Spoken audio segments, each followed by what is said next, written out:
ગઈકાલે જેમ શરીફાબેને કહ્યું હતું કે આજે હું ગમે ત્યારે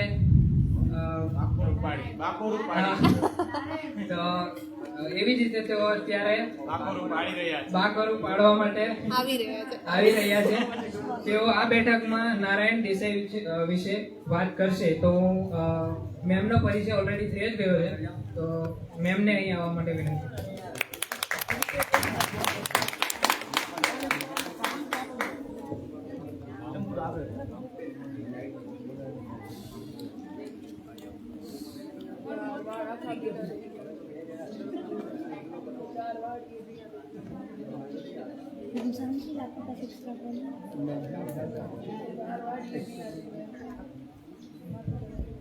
बाद में वापस करना.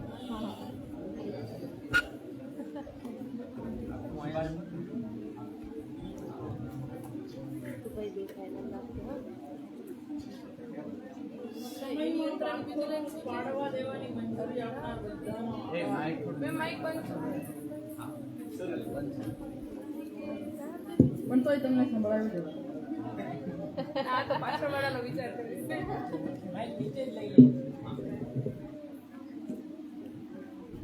નારાયણ મહાદેવ દેસાઈ, જેમની સાથે વર્ષો સુધી કામ કર્યા હોય એવા લોકો અહીંયા બેઠા છે. હું મહાદેવના દીકરા નારાયણના જો ગુણ ગાઈશ તો એમની પાસે એમના અવગુણો પણ હશે જ, એ મને ખબર છે. એટલે મેં અહીંયા શીર્ષક આપ્યું છે નારાયણ દેસાઈ મારા અને તમારા. નારાયણ મહાદેવ દેસાઈ ગાંધીના ખોળામાં ઉછરનાર, ગાંધીની નિશ્રામાં તૈયાર થનાર એવી વ્યક્તિ જેણે જિંદગી આખી ગાંધીના પગલે ચાલી ગાંધીના આદરા અધૂરા પૂરા કરવામાં જ ગાળી. ગાંધીને સત્તા સાથે સંકળાયેલા રાજકારણમાં કદી રસ નહોતો. નારાયણભાઈ પણ કદી એ બાજુ ન વળ્યા. ગાંધીની નઈ તાલીમ, વિનોબાની ભૂદાન યાત્રા, શાંતિ સેનાનું બહુ મોટું કામ, જયપ્રકાશ નારાયણનું આંદોલન, આ બધાના સક્રિય સિપાહી નારાયણભાઈ વેડછી મુકામે સંપૂર્ણ ક્રાંતિ વિદ્યાલય સ્થાપ્યા પછી આખા દેશમાં મોટે ભાગે દોડતા જ રહ્યા. કદી પગ વાળીને ન બેસનારા નારાયણભાઈ ગાંધી ચરિત્ર લખવા માટે અને ગાંધી કથા કહેવા માટે પહેલી વાર ઠરીને બેઠા. 115 ગાંધી કથા કરનાર નારાયણભાઈને આ કથાઓએ દેશ અને દુનિયામાં આગવી ઓળખ આપી. જિંદગી આખી ગાંધીનું જ કામ કરવાનું નક્કી કરીને બેઠેલા નારાયણભાઈ એમના લેખન અને ગાંધી કથા દ્વારા ગાંધી અને લોક સમૂહ વચ્ચે સેતુ બન્યા. લોક ટોળાને એવો ગાંધી સુધી લઈ ગયા. નારાયણભાઈની વિદાયથી આ સેતુ અમુક અંશે તૂટ્યો છે અને રમેશભાઈ જેવા ને બીજા બધા આ સેતુ તૂટેલો ન રહે, બંધાય ફરીથી, એના માટેની કોશિશ કરે એનો આપણને આનંદ થાય. આમ પણ હું ને તમે એવા કપરા કાળમાં જીવીએ છીએ જ્યાં ગાંધીના કામ અને નામને ભૂંસવાના બહુ જ વ્યવસ્થિત પ્રયાસો થતા હોય.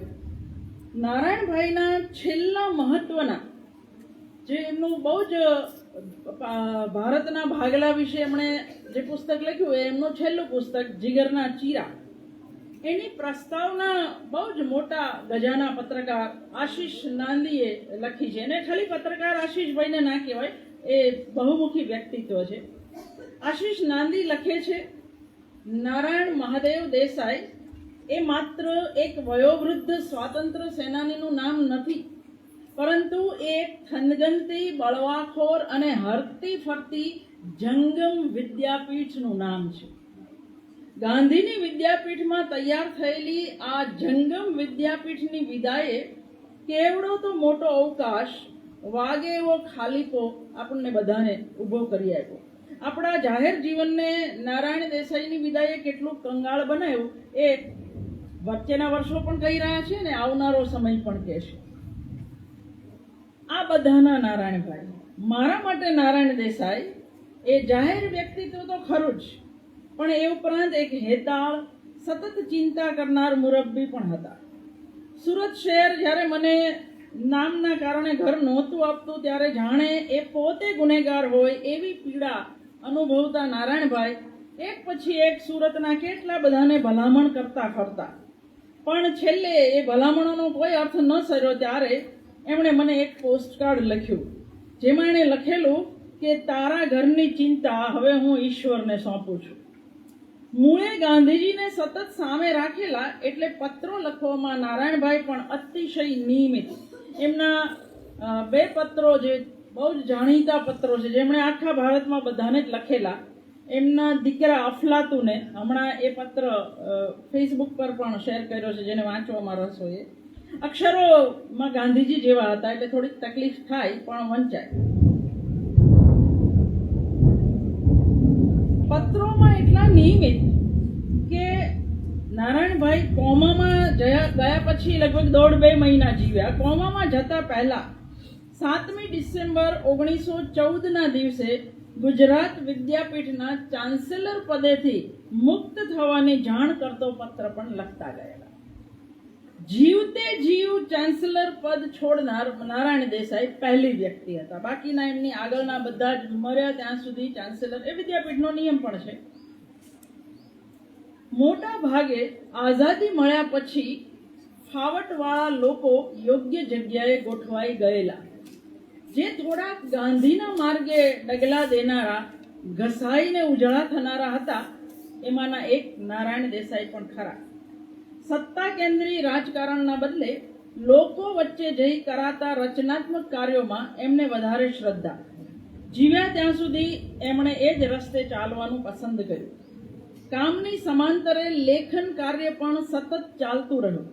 પરિણામે આ 2 ક્ષેત્રના લગભગ મોટા ભાગના પુરસ્કારો નારાયણભાઈને મળ્યા. એક બાજુ જમનાલાલ બજાજ એવોર્ડ, સચ્ચિદાનંદ સન્માન, દર્શક ફાઉન્ડેશન પુરસ્કાર, બાંગ્લાદેશના નિર્માણ પછી શાંતિ સેનાનું એ લોકોએ જે બોર્ડર પર કામ કરેલું એના કારણે બાંગ્લાદેશનો સર્વોચ્ચ પુરસ્કાર પણ એમને મળ્યો.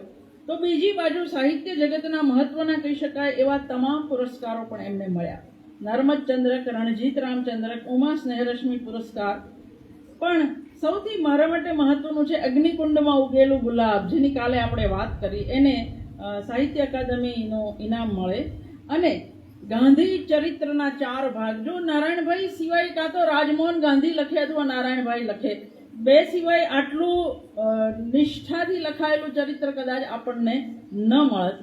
મારું જીવન એ જ મારી વાણીના 4 ભાગ. એ 4 ભાગને જ્ઞાનપીઠનો મૂર્તિદેવી પુરસ્કાર પણ મળ્યો છે. અને હું ભલામણ કરું કે મારું જીવન જ મારી વાણી વાંચો, કારણ કે નારાયણ દેસાઈએ ભાષાની જે કમાલ કરી છે. આમ મને ભાષા માટે એમના માટે પહેલા બહુ એટલો આદર નહોતો, પણ આ 4 ભાગ વાંચ્યા પછી લાગ્યું કે આ માણસ પાસે અદ્ભુત ભાષા છે. પાણી ક્યાં પાસે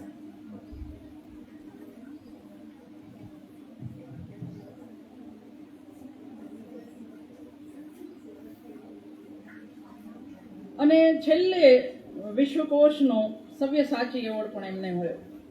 જે લોકો વિદ્યાર્થી છે, ભીષ્મ સાહનીની તમસ નામની નવલકથાનો ગુજરાતી અનુવાદ નારાયણભાઈએ કર્યો છે. ટાગોરના થોડાક કાવ્યોના અનુવાદ પણ એમણે કર્યા છે.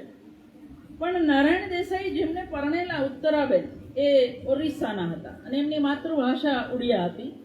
એટલે નારાયણભાઈ અને ઉત્તરાબેને બે ભેગા થઈને પાણીગ્રહીની નવલકથા માટીર માનુષ, એનો માટીનો માનવી નામે ગુજરાતી અનુવાદ, આટલા સરસ અનુવાદ બહુ ઓછા હોય છે. આ બહુ જ સરસ અનુવાદ છે. ઉત્તરાબેને માનવીની ભવાઈનો ઉડિયામાં અનુવાદ કરેલો છે. પિતા મહાદેવભાઈ અને મા દુર્ગાબેન બંને અનાવલા, પણ નારાયણભાઈના કુટુંબમાં એ પછીથી કોઈએ જ્ઞાતિમાં લગ્ન નહોતા કર્યા. ગાંધી ઈચ્છતા હતા એ રીતે જાણે એમના ઘરમાં વિવિધ ભાષી અને વિવિધ પ્રદેશના લોકો આપમેળે આવતા ગયા. નારાયણભાઈ ઓરિસ્સાના એક સમયના મુખ્યમંત્રી અને અતિશય સજ્જન સાધુ પુરુષ નભકુમાર ચૌધરીના દીકરી ઉત્તરાબેન સાથે, હું જ્યારે સાધુ પુરુષ અને સજ્જન કહું ત્યારે નવાઈ ન લગાડવી, એક જમાનામાં સજ્જન લોકો પણ મુખ્યમંત્રી થતા. અને ગુજરાતમાં પણ થતા, કારણ કે હિતેન્દ્ર દેસાઈ, બાબુભાઈ જશભાઈ પટેલ, જીવરાજ મહેતા બધા આપણી સામે ઉદાહરણ છે. પેલા સારા માણસો રાજકારણમાં આવતા.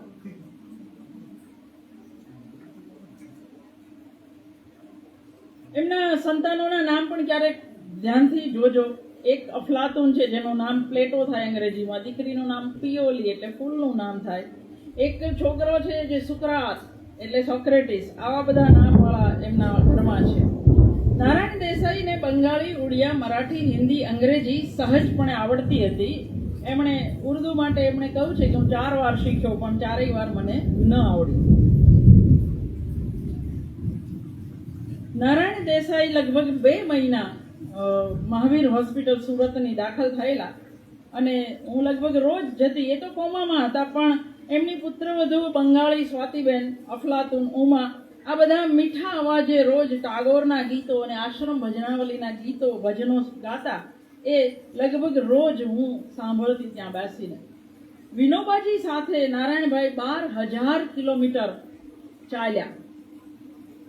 નારાયણ દેસાઈએ કોમી રમખાણો વેળા શાંતિ સેનાના માધ્યમથી આગ ઠારવાની અનેક વાર મથામણ કરી હતી.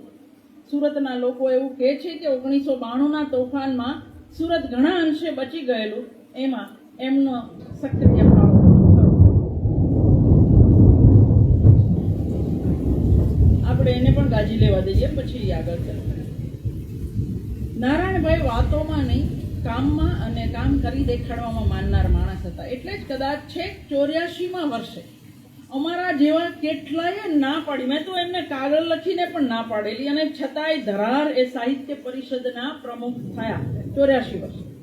પણ એમના પ્રમુખ પદ હેઠળ સાહિત્ય પરિષદ કદાચ પહેલી વાર અમદાવાદમાંથી બહાર નીકળી. વાંચન યાત્રા નિમિત્તે સૌરાષ્ટ્ર, કચ્છ, મધ્ય, ઉત્તર અને દક્ષિણ ગુજરાતમાં કથળેલા સ્વાસ્થ્યે પણ નારાયણભાઈ ધરાર સાથે ગયા. હરખાઈ ગયેલી પ્રજાએ એમની આ યાત્રાઓને પરિષદ અમારા આંગણે એવું નામ આપીને વધાવી લીધું. સાહિત્ય હંમેશા સર્વસમાવેશક જ હોવું જોઈએ એવું માનતા નારાયણભાઈ પોતાની એ માન્યતાને પરિષદના મુખપત્ર પરબમાં પ્રમુખીય પત્રો લખીને વ્યક્ત કરતા રહ્યા. આ 22 પત્રોમાં અને એમના પ્રમુખ તરીકેના વ્યાખ્યાનમાં સાહિત્યિકતા અને સામાજિકતાનો ગજબનો સુમેળ જોઈ શકાય. તમસનો અનુવાદ જે માણસ કરે એણે એક સ્ટેટમેન્ટ કર્યું, એક વિધાન કર્યું એવું કહી શકાય, પણ એનાથી એમને સંતોષ ન થયો. પોતે જે માનતા હતા એ ગાંધીનગરની ભોંય પર ઊભા રહી અને બાપોકાર એમણે કહી બતાવ્યું. 2008ના ડિસેમ્બર મહિનામાં સાહિત્યકારના સામાજિક ઉત્તરદાયિત્વ વિશે બોલતા એમણે જે કંઈ કહ્યું એ માત્ર નારાયણ દેસાઈ જ કહી શકે એવું હતું. આમ તો આ માણસનું આંતરસત્વ કેવું તો જળાહળા હતું એ અનુભવવા દરેકે આખું એ જે વ્યાખ્યાન છે વાંચવું જોઈએ. હું છેલ્લે કહીશ એ વ્યાખ્યાન ક્યાં છે પણ હું એના અમુક અંશની વાત કરીશ. ગાંધીનગર મધ્યે ઊભો રહી અને આ ગાંધીજન બોલી રહ્યો હતો. હવે નારાયણભાઈના શબ્દો છે, આપણે શાસન પ્રત્યેનું આપણું ઓશિયાળાપણું કાઢવાનું છે. શાસન આપણને આર્થિક મદદ આપતું હોય, માન મર્તબા કે પુરસ્કારો આપતું હોય તો પોતાની ગરજે આપે. તેથી આપણે આપણી સ્વતંત્રતા ગીરવે મૂકી શકીએ નહીં. શાસનની દેખીતી ભૂલો કે ઈરાદાપૂર્વક શાસને ભરેલા ખોટા પગલાં અંગે આંખ આડા કાન કરવા, ચૂપ થઈને બેઠા રહેવું કે એ આપણો વિષય નથી એમ માની મૌન પાળવું, એ બધું ઓશિયાળાપણામાં આવી જાય. આ જે પુસ્તકમાં વ્યાખ્યાન છે એ પુસ્તકનું નામ છે ઘણું જીવો ગુજરાતી. ગુજરાત સાહિત્ય અકાદમી સરકારી તંત્રની જે સીધી દખલગીરીનો ભોગ બની એનો ઉલ્લેખ કરી એમણે સાહિત્યકારોના ઓશિયાળાપણા અને લાચારીની જાહેરમાં વાત કરી હતી. આ જ મંચ પરથી નારાયણ દેસાઈ બોલ્યા હતા, જે પ્રજાના સુખ દુઃખનો ભાગીદાર થાય એ જ પ્રજાનો સાહિત્યકાર બને. જે પ્રજાના પાપ પુણ્યને પોતાના ગણે એનામાં જ પોતાના સાહિત્યને પુણ્યશાળી બનાવવાનું સામર્થ્ય આવી શકે. આ પ્રસંગે હું મારી વ્યક્તિગત નિસ્બતની વાત કહેવા આવ્યો છું. મને આ નારાયણભાઈના શબ્દો છે, મારા નહીં માનતા. મને ઈસવીસન 2002માં જે કંઈ બન્યું એ મહાપાતક લાગે છે. આમ કહેતા મારું હૃદય આજે પણ ચિરાય છે. હૃદય એટલા સારું ચિરાય છે કે એ મહાપાતકમાં મારો પણ ભાગ છે એમ મને સતત લાગ્યા કરે છે. સમાજનો કોઈ પણ માણસ સમાજમાં એક જગ્યાએ પણ માણસાઈથી હેઠે ઉતરે એવું કૃત્ય કરે તો જે પોતાને એ સમાજનો નાગરિક માનતો હોય એ પણ એ કૃત્ય સારું અમુક અંશે જવાબદાર બને જ છે. હું મારી જાતને 2002ના મહાપાતકનો એ અર્થમાં ભાગીદાર ગણું છું. આ વર્ષના પાછલા ભાગમાં એટલે કે એ જ વર્ષે બંગાળની અંદર નંદીગ્રામમાં પણ એવું જ કંઈક થયું. ત્યારે ત્યાંના સાહિત્યકારોએ તરત એનો વિરોધ કર્યો. કેટલાકે સરકારી માનચંદ પાછા આપી એ વિરોધને વધુ મુખર કર્યો. ગુજરાતમાં ઘટેલી દુર્ઘટના નંદીગ્રામના ગોળીબારથી સેંકડો ગણી વધારે અમાનવીય હતી. ગુર્જર ગીરાની ગરિમા વધારવી હોય તો એના સારસ્વતોએ આત્મસંતોષ કે આત્મવંચનાને ખંખેરી નાખીને પોતે કેટલા પાણીમાં છે એ તપાસવું પડશે. જે સત્ય ખાતર કંઈ પણ ખોવા તૈયાર હશે એમનામાં જ ખમીર દેખાશે. આ જ વ્યાખ્યાનમાં સર્જકના સામાજિક ઉત્તરદાયિત્વની વાત પર ભાર મૂકતા નારાયણભાઈએ કહ્યું હતું, જ્યારે આખો સમાજ આંધળીઓ કરતો હોય ત્યારે જાગતા જનોની કોઈક વિશેષ જવાબદારી ખરી કે નહીં. જ્યારે માણસાઈ છેક તળિયે જઈ બેસી હોય ત્યારે જેનો સ્વધર્મ જ સંસ્કાર સિંચવાનો છે એ સારસ્વતોની બીજા કરતા થોડીક વધારે જવાબદારી નથી બનતી. બોલવાની જરૂર હોય ત્યારે ન બોલવું, સક્રિય બનવાની જરૂર હોય ત્યારે નિષ્ક્રિય રહેવું એ શું સામાજિક ગુનો નથી? આજે હું આપણા સમાજમાં એક જબરદસ્ત ખાઈ પડતી જોઈ રહ્યો છું. આખો દેશ આજે ફાવેલાઓ અને રહી ગયેલાઓના ભાગલામાં વહેંચાઈ રહ્યો છે. દુર્દૈવ તો એ છે કે એ ભાગલા પડતા આપણામાંના ઘણા ખરા ફાવેલાઓને દેખાતા પણ નથી. એ પોતાની જાતને પણ ફાવેલા જ કહે છે. આ પણ ઘણું જેવો ગુજરાતીમાં જ છે. માધ્યમ તરીકે માતૃભાષાનો આગ્રહ રાખતા નારાયણભાઈ અંગ્રેજીના ઉત્તમ શિક્ષણના આગ્રહી હતા, પણ શિક્ષણના માધ્યમ તરીકે માતૃભાષા સિવાય બીજી કોઈ ભાષા હોઈ જ ન શકે એ બાબતે તેઓ અતિ સ્પષ્ટ હતા. છેક 1937માં જ્યારે નારાયણ દેસાઈને જનોઈ આપી ત્યારે ગાંધીજીએ એને 2 પુસ્તક ભેટ આપેલા. એક આશ્રમ ભજનાવલી અને બીજું અનાસક્તિ યોગ.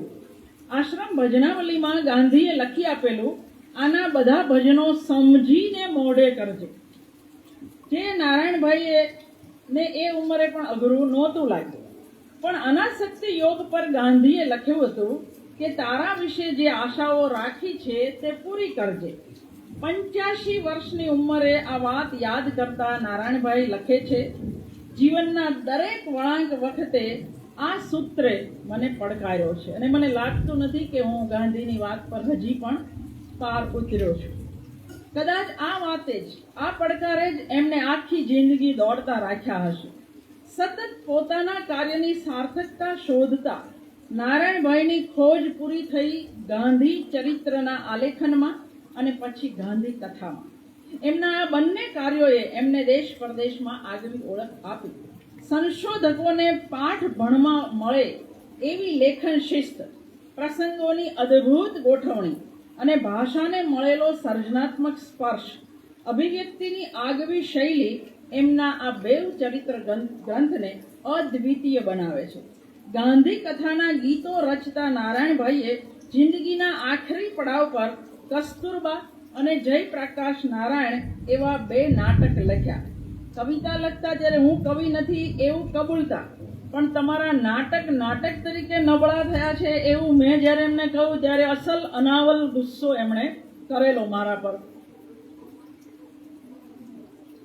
એ ગુસ્સે થતા ન બંધ થતા અને હું સાચું કહેતા ન બંધ થતી એવું છે. એક મુલાકાતમાં મેં એમનો એક બહુ લાંબો ઇન્ટરવ્યૂ કર્યો છે, 20-22 પાનાનો. એમાં મેં એક પ્રશ્ન કરેલો, ગાંધી કથા તમે શા માટે શરૂ કરી? કઈ એવી પ્રેરણા હતી જે તમને આ ઉંમરે ગાંધી કથા કરવા તરફ લઈ ગઈ?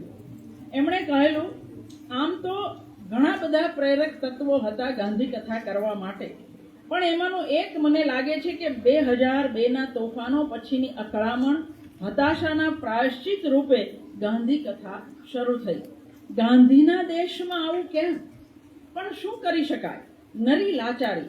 મારા બિંદુ પરથી જે કરી શકાય એ કરવું, એવા નિર્ણયમાંથી મેં ગાંધી કથા શરૂ કરી. નારાયણભાઈની સુરત ખાતેની આખી અને ભાવનગર ખાતેની 2 દિવસની ગાંધી કથા મેં સાંભળી છે. દરેક જગ્યાએ એમની કહેવાની શૈલી, પ્રસંગોની પસંદગી એ બદલતા રહેતા. ગાંધી મેળામાં સફેદ વાળવાળા લોકોને જ મેં વધારે જોયા છે હંમેશા. એક ગાંધી મેળામાં મને બોલવા લઈ ગયેલા ઓલપાડની અંદર, તો ચારે બાજુ ધોળા વાળ છલકાઈ રહ્યા હતા. એટલે મેં એમને કહ્યું કે આનો શું અર્થ? તમે લોકો કાળા વાળવાળાને તો ખેંચી શકતા નથી. મને કે જો ત્યાં બેઠો. મેં કીધું એ મારો વિદ્યાર્થી છે, હું લાવી છું, તમારો નથી. એટલે આ હદે ગાંધી મેળા ખાલી થઈ રહ્યા છે. છેલ્લા 5 વર્ષમાં તો બહુ જ ખાલી થઈ ગયા છે. પણ ગાંધી મેળામાં જે કાળા વાળવાળા નહોતા આવતા, એ ગાંધી કથામાં મેં ઉભરાતા જોયા. ગાંધી કથામાં ઉભરાતા યૌવનને જોઈને મને નવાઈ લાગી. નારાયણભાઈ તો સૌમ્ય મુખે જવાબ આપતા, આ મારો નહીં, આ ચમત્કાર ગાંધીનો છે. સાંપ્રત તણાવોથી અકળાઈને મેં નારાયણભાઈને પૂછ્યું હતું, નારાયણભાઈ, ગાંધીના ગુજરાતમાં સફળ અહિંસક સત્યાગ્રહો થયા હતા ને એ જ ગુજરાતે 1969, 1981, 1985, 1992 અને પછી 2002ના વરવા વિકરાળ તોફાનો જોયા તો કેમ જોયા? ગુજરાતની આવી માનસિકતા પાછળ ગળે ઉતરે એવા કારણ તમને દેખાય છે ખરા? જવાબમાં નારાયણભાઈએ મને 5 કારણ કહેલા. પણ એમણે કહ્યું, કારણો તો 5થી વધારે આપી શકું, પણ ગળે ઉતરે કે કેમ એ નથી જાણતો, કારણ કે ગળું તારું છે, મારું નથી. આવો એમણે જવાબ આપેલો. એમાંનું એક કારણ મને બરાબર યાદ છે કે ગુજરાતના હિન્દુ સમાજનો જાતિવાદ, મુસ્લિમોનો સંપ્રદાયવાદ અને રાજકારણીઓનો વોટવાદ, આ 3 વાદે ગુજરાતને ક્યારેય ગાંધીનું ગુજરાત થવા દીધું નહીં. ગાંધી જ્યાં જન્મ્યા, જ્યાં એમણે આશ્રમ સ્થાપ્યો, જ્યાં દાંડી કૂચ કરી, જે ગુજરાતે ખેડા સત્યાગ્રહ, બોરસદ સત્યાગ્રહ, બારડોલી સત્યાગ્રહ જેવા સત્યાગ્રહો કર્યા, એ ગુજરાતે ગાંધીને લગભગ વિસારે પાડ્યા હોય ત્યારે કોઈ આવા અંતરિયાળ ખૂણે ગાંધીને જીવતા કરનારાઓને વંદન કરીને વાત પૂરી કરું છું.